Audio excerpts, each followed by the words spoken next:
With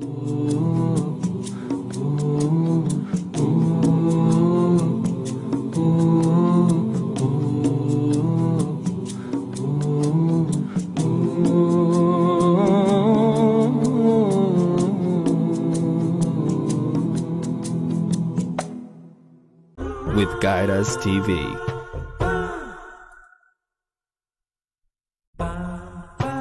Get connected with Guide Us TV. Like us on Facebook at facebook.com/guideustv1. Join us on Google+, plus.google.com/+guideustv. Follow us on Twitter, twitter.com/guideustv1. Find us on Flickr, flickr.com/photos/guideustv. And add us on LinkedIn, linkedin.com/guideustv. The wise old owl says we all need guidance in our life. So remember, get guided with Guide Us TV. In Murfreesboro, Tennessee, where we are tonight, and we invite you to join us. And we have a whole lot of folks here in our mosque, in our masjid here, and we're going to give them the greeting of the angels. Oh yeah, what is that? Peace. Salaam alaikum. Told you we had a big crowd here, mashallah. So, as you can see, and I hope you can see with the cameras that we got set up, that we do have a lot of folks here tonight. And we're gathered together for the sake of Almighty God, the one and only God, the God of Adam, Abraham, Moses, David, Suleiman, John the Baptist, Jesus the Christ, and Muhammad sallallahu alayhi wasallam. Peace and blessing be upon them all. We want to talk about how we can come together and share with each other. Now, there are some folks that are saying that we should just kind of like compromise and meld all together, and everybody should just accept everything that's going on. You know, the everything people. Have you ever heard about this? The everything people? Whatever it is, I accept it. Well, that's not what I'm talking about. What I'm talking about is using our aql, our brain, and figuring out what is the best thing for all of us. And how can we do that? How can we meet with our Jewish, Christian, Hindu, atheist brothers and sisters from Adam? How can we meet together and work together for good? How can we do that? This is a very important topic. One that we should never, ever leave. We should always think about this every day. How can we better ourselves and our families, our neighbors, and the people that we work with and see every day? It's our responsibility, really, as Muslims, because Allah has already blessed us with one of the biggest gifts in this life. It's called, in Arabic, it's called hidayah. In English, we will say guidance, the direction, where to go, how to do it, what to do. All of these things are very critical. What is our purpose in life? Many, many people are strung out because they don't know the answers to some of the very basic questions that we have in Islam. For instance, we were just talking about that before the program started. How can we open a conversation? Well, think about this for a minute. If somebody walked up to you and said, "You're wrong," right from the beginning, "You're wrong and I'm right, and I have the proof to back it up," you think they're really going to stand there and listen to that? What if somebody came up to you and said that? How fast would you run away? Yeah, I'm not interested in hearing that. If I want to be told that I'm wrong, I'll just go home to my wife, you know. But seriously, this is something that we need to really think about. How can we talk to somebody? How about this idea that we just ask questions? Start the conversation with a question. Because this gives a person the attitude that you are really going to be listening to them. And then you should listen. Ask a question. For instance, is there really a God? Is there really a God? And then be quiet. Listen to his answer. Maybe he will say yes. Maybe he will say no. Maybe he will say, "Well, I'm not sure. I don't know. What do you have?" All right. Well, even if he does, no matter what he says, turn it into a question. Turn it into a question. Let's find out together. Where can we start? And that's a good question. Where should we start? If there really is a God, how would we know? That's a good question. How would we know? I mean, you know, you grow up and your parents are telling you something, the school teacher tells you something, aunts, uncles tell you things, grandparents tell you stuff. The guy on the corner, he tells you something else. But what is the reality? And what is the proof? To start with, we can, especially with the Christian, you can talk about the creation, because that's how the Bible starts. The Quran doesn't start with that, but that's how the Bible starts.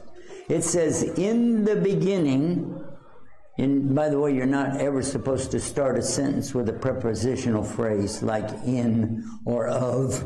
But anyway, that's how the Bible starts. In the beginning, God created. All right, now, that word in the Schofield Bible has a little marker beside it and tells you to go look it up on the bottom of the page. It says, "In the beginning, God." So you look at down there and it said Allah. Schofield Bible said, this is the word that Jesus pronounced. Oh. And all of the Hebrew folks, Aramaic folks, the people of the Bible use the word Allah. It's only in the Schofield Bible that I found that. But actually, somebody told me about it. But anyway, the point that we're saying here now, we can get on the same page with them. Because the creation itself is supposed to be from God. Who else made it? Did you make yourself? No, I didn't make myself. So where did everything come from? Another question. And let them try to figure it out. Well, what do you guys have? Okay, well, I'm glad you asked me that. What do you think if we look in the Quran? Don't say, let's look in the Quran. What do you think if we look in the Quran and find out something? Always a question. As much as you can, practice this at home. Practice asking questions. You'd be surprised how much better you get along with your family. You just ask a question. Instead of saying, "Where's my dinner?" That's not the good question to ask. That is a question, but that's not the way to ask it. What are we going to have for supper tonight? Ah, there you go. That's nice. the questions that we ask. What do you think about if we go for a ride? What do you think about if we stay home tonight? Then listen. Maybe you're going to find out, no, we need to go to the football game. Oh, yeah, I forgot about that. Let's go. So these are the things that you'll be surprised asking questions for anything, but especially when you're wanting to share the message of Al-Islam.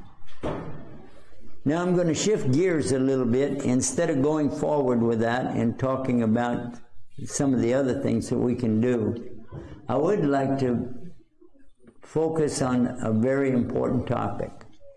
A very important topic.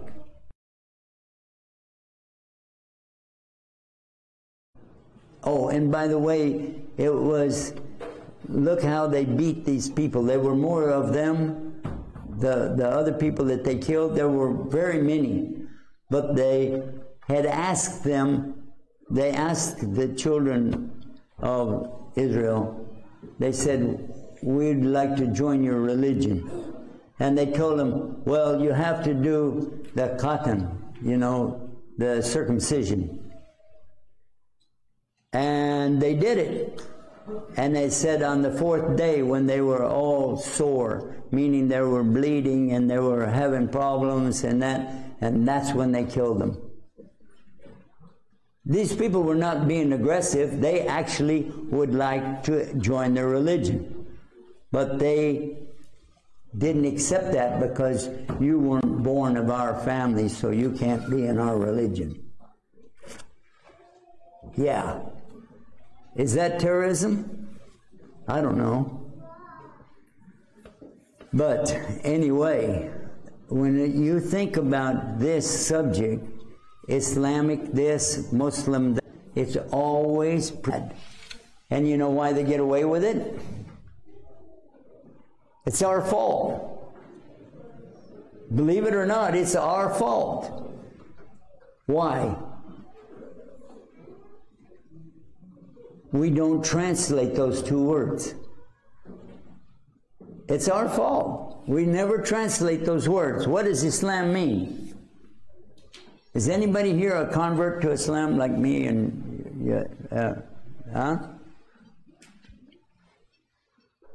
Wayne, you came all the way to Murfreesboro. Thank you for that. MashaAllah. Jazakallah khair. So, for those of us that chose Islam, we did so in spite of the fact that people were saying Islam and Muslim, Islam and Muslim. And then when we go home to our folks and we say, I became a Muslim. What? Oh, no. Oh. Why? The stigma that's attached to that is so bad. But what does it mean? What does Islam mean? What does the word mean? Who knows? Anybody know? You know what it is? Peaceful submission. Come on now. MashaAllah. I like this red color. You got it. Assalamu alaikum. It means peace through submission. Peace through submission. Now, that would be real hard to say terrorism right after that, wouldn't it? Yes. What's your name? Jahan Zaid. Jahan Zaid? Yes. MashaAllah.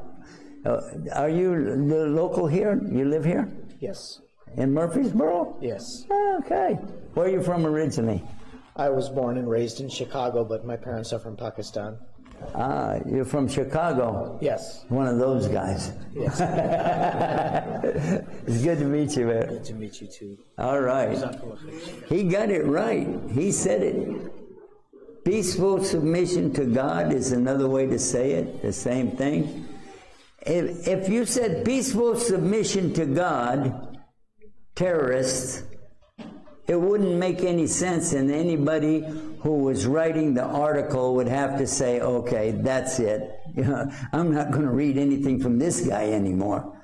Peaceful submission to God, bombers. Peaceful submission to God, terrorists. Peaceful submission to God, extremists. It doesn't work. All you have to do is translate the word. But nobody translates it in the Quran. Look at this. It says, for instance, verse 19 in chapter 3, Surah Al-Imran, it said, verily the only religion with God is, and this is all English, verily the only religion with God is, what? Is that an English word? I thought this was a translation. That's not an English word. How about Al-Yawma Akmaltu Lakum Dinakum wa Atmamtu Alaykum Ni'mati wa Raditu Lakum Islam Ad-Dina. How about that? They'll translate deen as religion, but the same word, it says, on this day have I perfected for you your way of life. That's one of the translations. And conferred upon you my greatest of gifts. That's another translation. And have ordered for you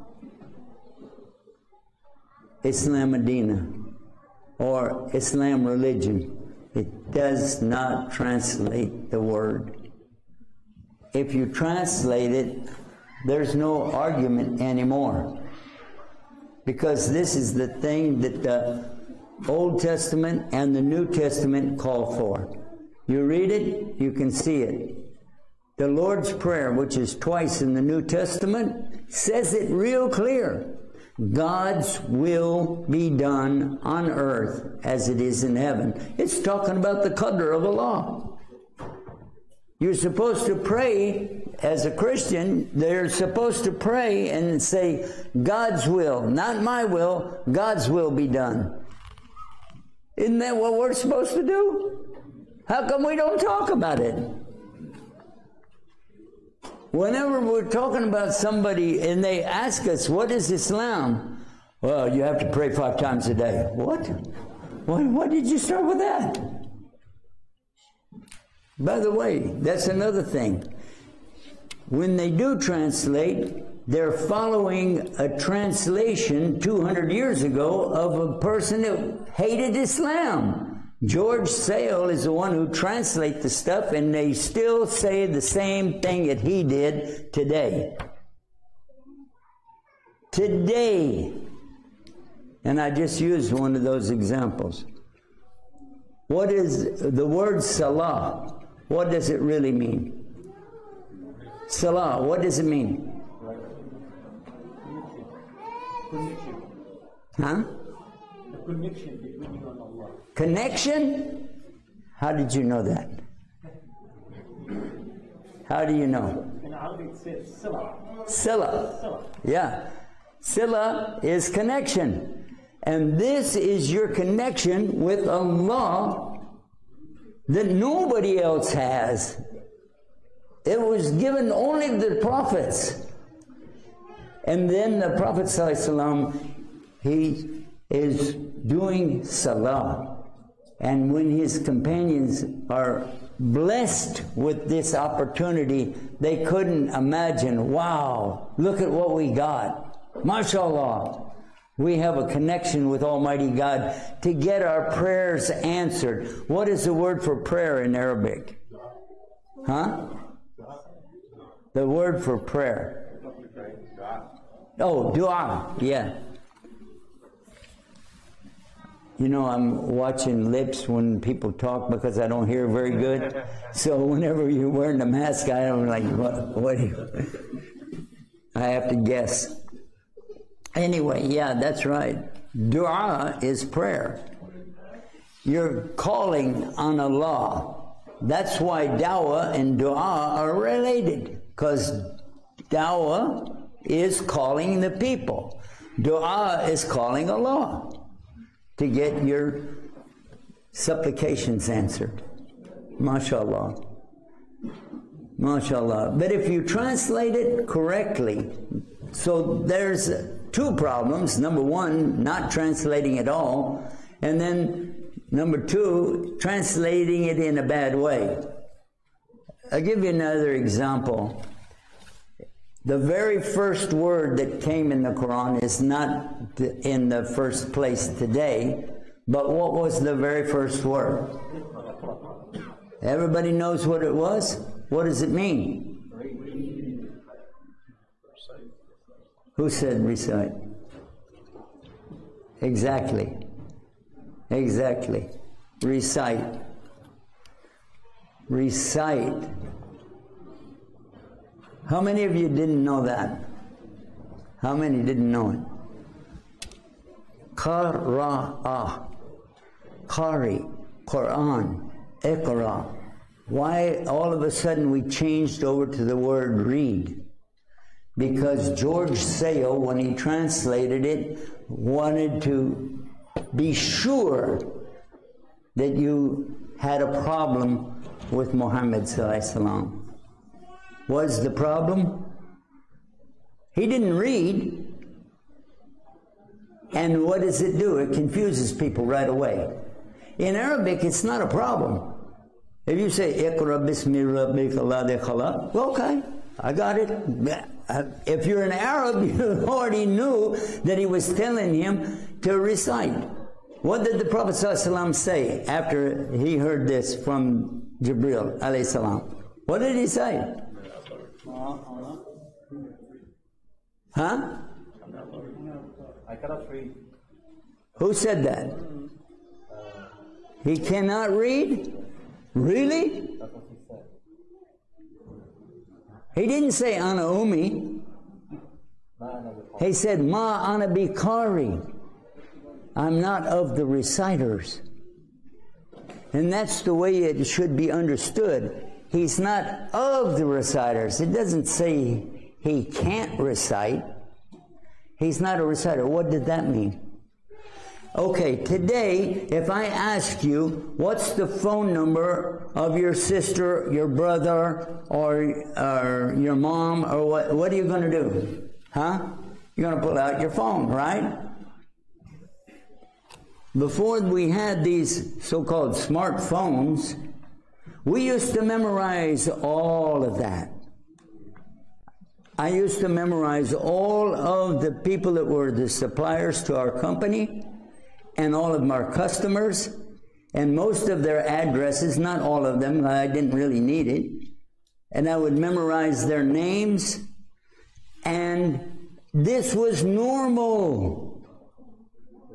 In the 1950s and 60s, if you didn't have a memory, you couldn't be in business. We had a Rolodex, on the desk, and you go through that. But when you're out on the road and you're wanting an address and you're thinking, where is this place? You don't have GPS. What do? You remember what you looked at on the maps.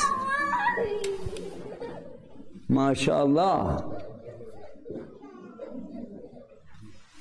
Excitement.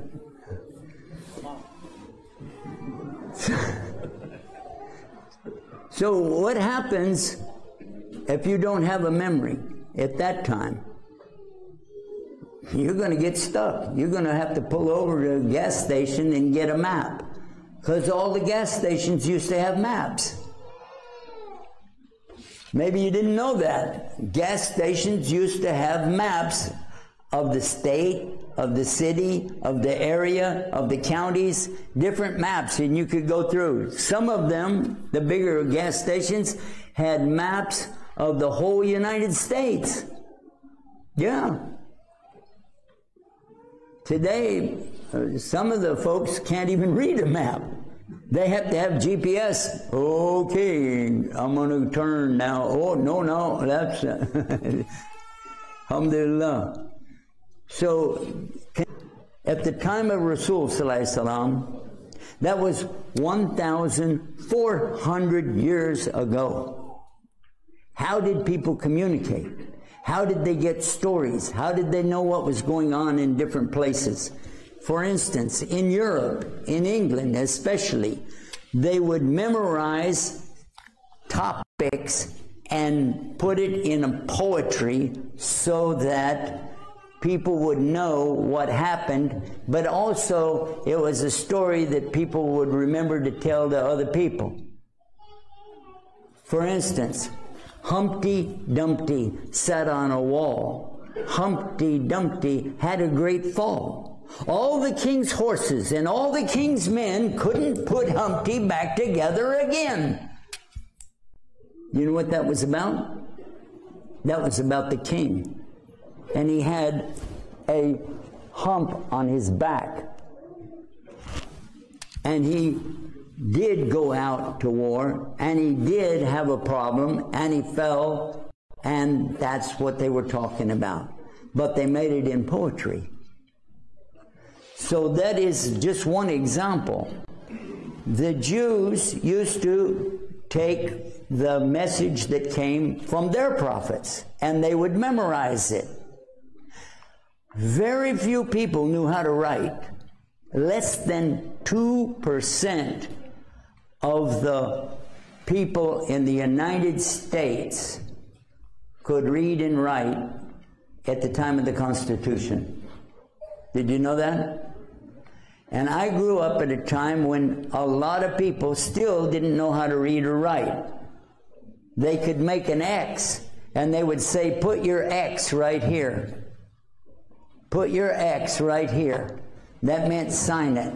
And they didn't know how to sign, so they would put an X. Now, go back to the time of the Prophet ﷺ and the people that were Bedouin. And what they did, they memorized not just pages, not just books, volumes of information. And they didn't write anything down. There was no need for a pen and paper out there. You know, sheep, goats, camels, horses. Why do you need any pens and paper out there for them? No.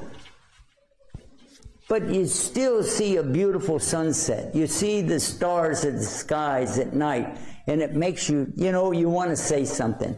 And there is where the beautiful poetry is coming from the fresh air of the breeze and the big dunes, mountains of sand, and the fresh waters going by.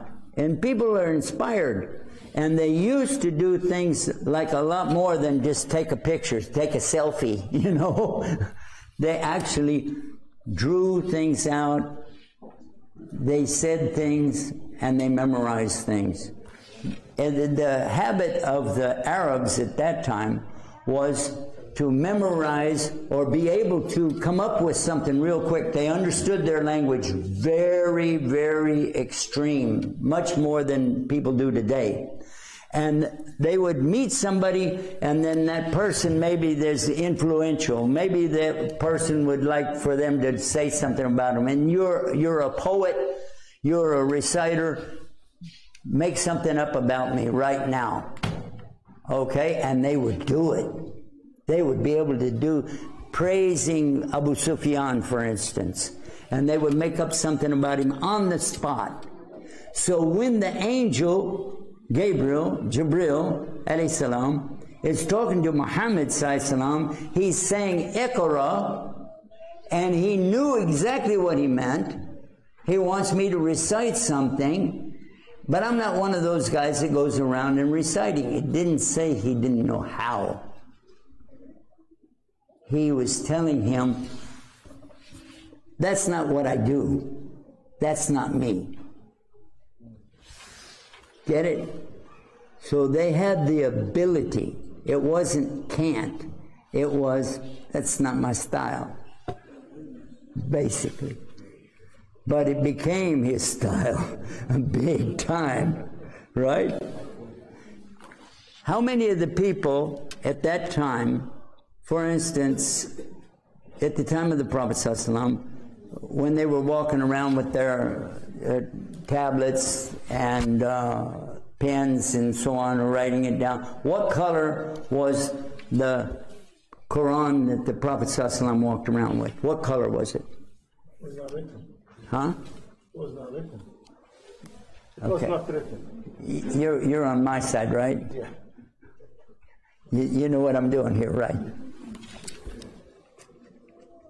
You got it? What color was it? Nothing. How many times have I asked the question and somebody says green? Seriously, they say it was green. And you think, how could you say this? He never learned how to read and write. Why would he walk around with a book? Even if he had one. And by the way, they didn't make books like we know today. Not out there in the desert. They wrote, those who could write, wrote it on leaves, big palm leaves, and rocks, wood, animal bones, things like that. And I saw one. By the way, when I was in Oman, I was in a museum there, and it was after hours, and they were taking me around, and there was a showcase, and I looked and I said, why would somebody write on that plaque-looking thing? I didn't know it was a bone, a camel bone, out of the back haunches or something. They opened it up, the hip, yeah, that's it. They opened it up and they took it out and they handed it to me. And I was looking at it and I was saying it kind of faded, you know. And when they told me what it was, this was one of the original pieces of what was written at the time of the Prophet ﷺ on a camel hip. And I was like, take it out of my hand, please. I don't want to be responsible for this. This is 1,400 years old, man. Get it out of my hand. You don't know I'm from Texas, man. We're very prone to break things. Take it. And it was an experience to think that people at that time memorized the entire Quran, and they knew, and they called it by certain things because that was going to be a topic in the verses that they were going to recite. And wherever the Prophet ﷺ put a basmala, Bismillah ar-Rahman ar-Rahim, then they would assume this is like a surah. Not really a chapter. It was a surah. Gave a special meaning to it. So this it gives us an idea how important it is to know the translations, the real translations, and you have to keep going back to the Arabic language. And for this reason, I want to insist, like before 200 years ago, all of the people, the Muslims, would tell you, if you want to know the meaning, learn the Arabic language. We're not going to do translation. Just learn the Arabic.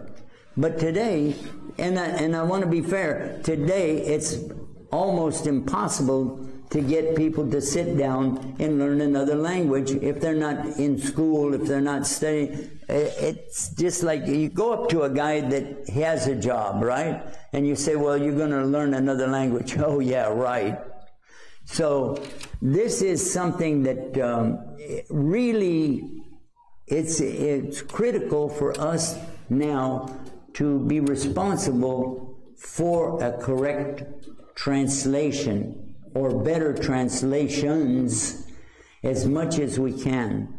And I think this takes a collaboration of known scholars to help us do this.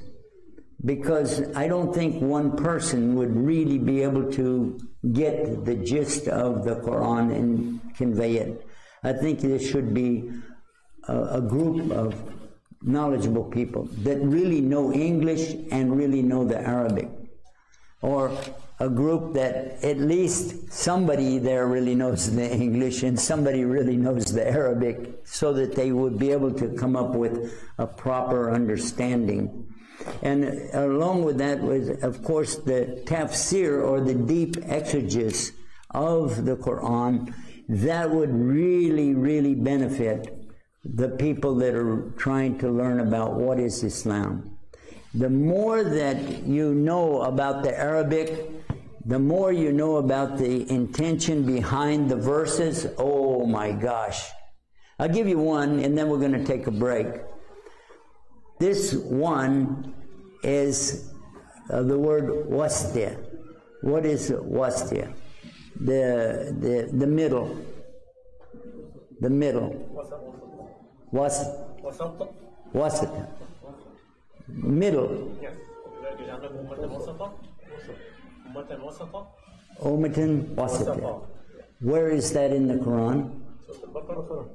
Surah Baqarah? What ayah number?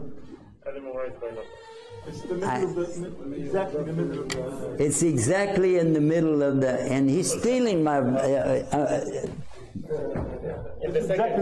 he's stealing my whole thing here tonight. MashaAllah. Yeah, there's 286 verses, and it's verse number 143. Exactly in the center of Surah Baqarah.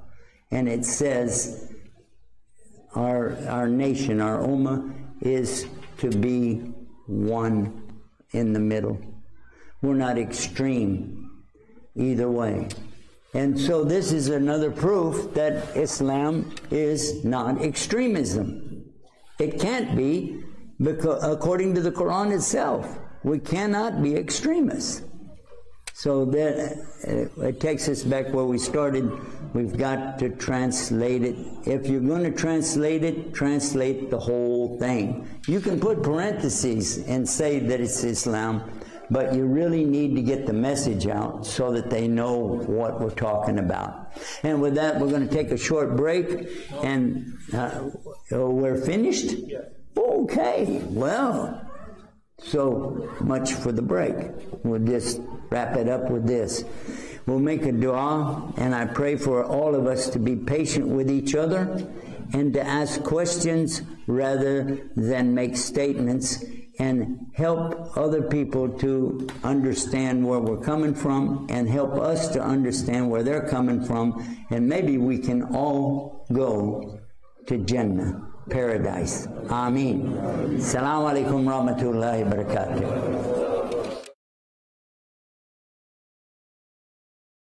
You're watching The Newsroom, Islam Newsroom.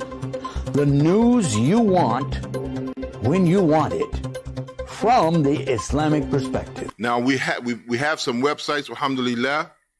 Assalamu alaikum. Who is Allah? Maybe we'll even see somebody enter into Islam. Excuse me, do you believe in God? Why do we call him Allah? One more time, everyone. Okay, good. These are the ones that we're going to be mailing out. Ilaha. Illah. Yusuf asked this, and I'm looking for something. Actually, I'm looking for someone. Is that someone you? I want dawah partners, and you can be my dawah partner right now. It's real easy. Just go to dawahpartners.com, sign up, and join me. There are 3 things that I would like for you to be able to do. Any one of them, or all of them. Beautiful. Number 1, you will make dua. So you can be our dawah partner, even if you don't go to the website, but I hope you do. Number 2, share. Share this message and let other people know about becoming dawah partners. And number 3, help us financially. Donate on a monthly basis, even if it's small. Allah loves the thing that you do regularly, even if it's small, more than the thing that you do that's really big, but you only do it once. Join me as a dawah partner. Do it now. Click, click, click, click.